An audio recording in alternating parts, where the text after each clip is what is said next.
Hi guys, after a long time I finally decided to do another video. I don't have much time and I don't even have the time to get my camera started and all, so this is just gonna be a narration, but maybe that will also make it easier to follow. A lot of people, I think, aren't clear on what communism is. I mean, they don't even understand the premise. I mean, maybe they understand what it promises, but um, a lot of people find it difficult to explain communism. Um, Even some communists find it difficult to explain communism.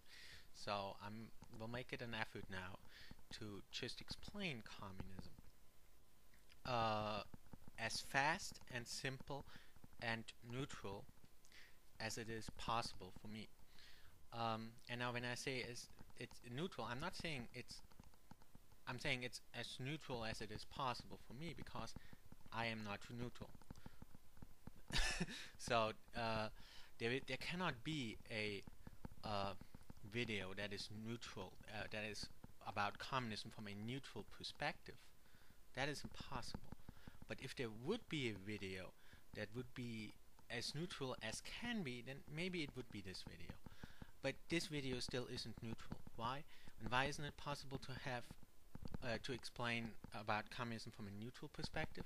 It's impossible. Why? Because in order for someone to say something about communism, he would have had to look into communism, right? And it's the same with like a religion or something. Like, say I'm making a video about Islam, right? Just as an example. Now, I would necessarily be either a Muslim myself, or I wouldn't be a Muslim, right? There cannot be somebody who is a Muslim and at the same time is not a Muslim. So somebody who is a Muslim, then non-Muslims would say, oh, he isn't neutral, he's a Muslim, right? And and if I wouldn't be a Muslim, then the Muslims would go and say, oh, how can he be neutral? He isn't even a Muslim himself. He's an infidel. How can this be neutral, right? That's just as an example, you know. And it's the same thing with this topic, right? I can either be a communist or I'm not a communist, right? And it even goes with communism, it even goes a little further, because as soon as you go into communism and think about it, then you will have, you know, either you will think, oh, this is great, yeah, and you will go for it and maybe become a communist yourself, or you will say, oh, no, wait a minute, there's something wrong here, and then you will start thinking about it and come to the conclusion, no, there's something wrong here. So there really cannot be a neutral person regarding communism. There are neutral people, you know, there are, of course, but they couldn't explain it to you because those are the people who have not who have not read about it and who don't know about it. They haven't gotten into it. Those are the neutral people. But everybody who really thought about communism for himself and thought and read all the texts by Karl Marx and stuff, he will necessarily have an opinion about it, and so he will necessarily be either in support about it or against it. And those who are neutral regarding it, those are the ones who haven't really gotten into it. So anyway, I just wanted to, you know, get that straight. But anyway, I'm really gonna make an effort to make this simple and fast as possible. It's not gonna be simple and fast, but it's gonna be simple and fast and as neutral as possible. It's none of those things, but I'm gonna make an effort to, you know, do the best I can. Okay, so let's start. Let's make sure that everyone understands the basic premise of communism. And that's so. Let's start with socialism. It's kind of related to communism. I will get into that later. In socialism, everything is owned by the state. Now, when I say everything is owned by the state, some will disagree with me, saying that mainly all means of production would be owned by the state. But that's the same as everything being owned by the state, because everything that exists would have to have been produced in one way or another, right? And if all means of productions are owned by the state, it follows that that produce is also owned by the state. But of course, the state is then also expected to allocate everything to whomever the state thinks needs it. Marx considered socialism the prerequisite for communism. So now what's communism? In communism, private property doesn't exist. States no longer exist. But it's also different from anarchy, because in anarchy, private property exists. But so far, all of this doesn't say much, and the definition isn't complete yet. Nobody so far has managed to really explain communism in a short, simple, and plausible way, and I won't manage to do that either, because it's all very vague and very much up to interpretation to begin with.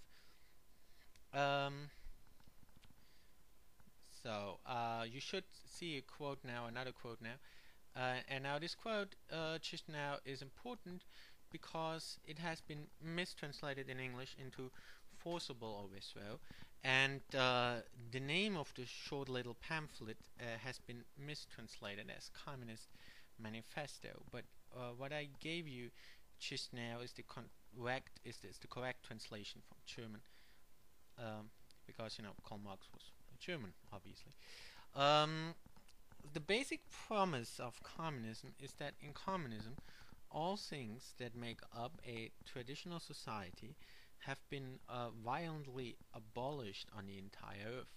This includes things like countries, races, classes, governments, states, restrictions, money, private possessions, private companies, religious belief, idealism, metaphysical belief, and traditional ethics.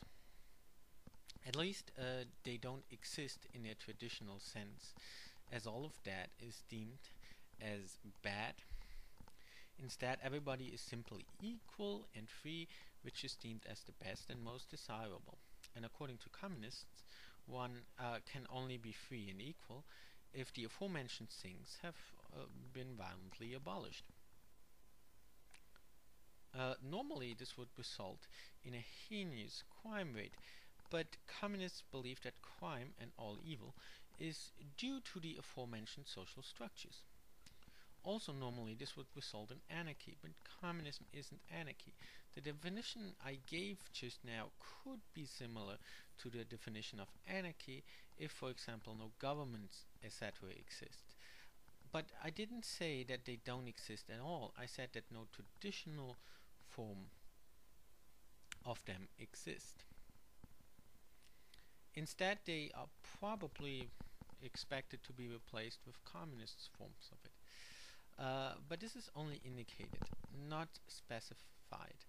For example, it's not exactly true that in communism no forms of ethics would exist, only that no forms of traditional ethics exists. Instead, a kind of communist morality is probably expected to replace it.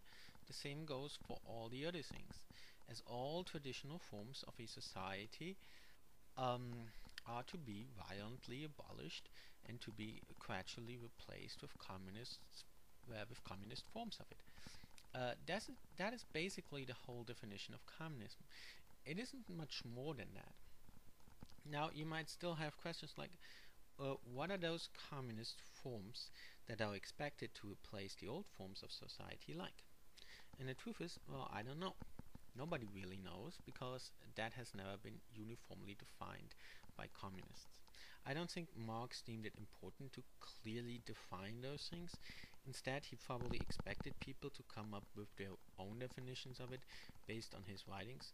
But the problem is that his writings don't contain any more information about communism than what I just gave you, as 99.99% of his manifesto of the Communist Party and his related works are not actually about communism, but mainly about telling you how incredibly terrible the current form of society would be, Of course, some of his writings are also about socialism. As opposed to communism, the specifics of socialism have been well enough defined to put it into practice, and Marx describes all the related processes in enough detail. Um, but uh, Socialism isn't actually the same as communism, and it isn't actually the goal that communists want to achieve. Instead, socialism um, is described merely as a necessary step for achieving communism. But but socialism is very, very different from communism. In communism, no real government restrictions or social structures are supposed to exist, but in socialism they are omnipresent and omnipotent. So, in short, communism is the unfulfilled promise of a kind of heaven on earth where everything belongs to everyone and there is no government, no strict rules or regulations, no traditional moral, religious, or behavioral code, and everybody is free and equal and can work what he wants and how much he wants and has what he wants. Now, this sounds like a great promise. Who wouldn't want that? Even if you are a religious person who might not like Marx's attitude of abolishing religion, it will probably still appeal to you. Who would need religion and a God in heaven if you could have heaven right here, right now on earth? And who wouldn't like total equality and total freedom at the same time? But there is an old English saying: if something sounds too good to be true, it probably is. Because in order to achieve this heaven on earth, communists have a political party, the Communist Party, an ideology, the writings of Karl Marx and other communists like Lenin or Trotsky, etc., and an economy, socialism, which in order to be enforced requires a government under tight and unchallenged control of a communist party. And in order to achieve this government, it needs a violent revolution. And in order to actually go through with such a revolution in which the previous government is violently overthrown, they will need a paramilitary force, usually called the People's Liberation Army. But none of those things are themselves considered communism, but merely means to achieve the promise of communism. And I call it a promise because it has never actually been achieved. So next I would talk about why this promise has not been achieved. And when I start talking about this, it could be interpreted as criticism. In the long run, communists must not tolerate any party, government, or ideology other than their own if they want to achieve their goal. So they have an almost allergic reaction to criticism. So there have always been some communists who will slander, attack, or even threaten me or anyone voicing a different opinion from them. There have actually been people who have been killed for criticizing communism, and it's not just a few people. Anyway, the reason communism hasn't been achieved is because it's full of contradictions. The basic premise of a free and equal society sounds good, but is already contradictory, because a society cannot be free and equal at the same time, because in a free society people can do as they please and are allowed to be different from each other, and in an equal society people are not allowed to be different from each other and therefore can't do as they please. The extremist example of a free society would be anarchy, and the extremist example of an equal society would be socialism. Some people seem to think that in socialism there would exist freedom too, but that is by definition impossible, because socialism aims to make everybody in society as equal as possible. And if you wanted to make them totally equal, you would have to totally take away their freedom. Societies like this are all the countries in the world that we call communist countries. Real communist countries actually